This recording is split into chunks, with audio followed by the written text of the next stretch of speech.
நற்செய்தியிலிருந்து வாசகம்.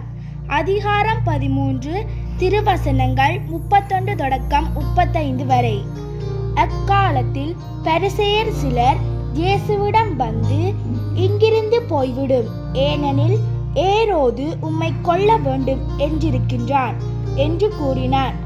அதற்கு அவர் கூறியது, இன்றும் நாளையும் பேய்களை ஓட்டுவேன், பிணிகளை போக்குவேன், 3ஆம் நாளில் என் பணி நிறைவு பெறும் என நீங்கள் போய் அந்த நரியிடம் கூறுங்கள்.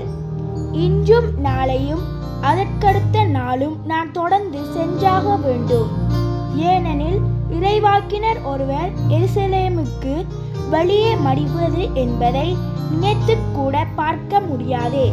எருசலேமே, எருசலேமே, இறைவாக்கினரை கொல்லும் நகரே, உன்னிடம் அனுப்பப்பட்டோரை கல்லால் எறிகிறாயே.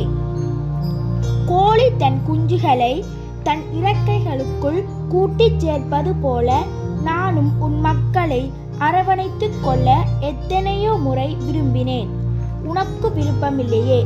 இதோ உங்கள் இறை இல்லம் கைவிடப்படும். ஆண்டவரின் பேரால் வருபவர் ஆசீர் பெற்றவர் என நீங்கள் கூறும் நாள் வரை என்னை காண மாட்டீர்கள் என நான் உங்களுக்கு சொல்கின்றேன். இது ஆண்டவர் வழங்கும் அருள்வாக்கு. கிறிஸ்துவே உமக்கு புகழ்.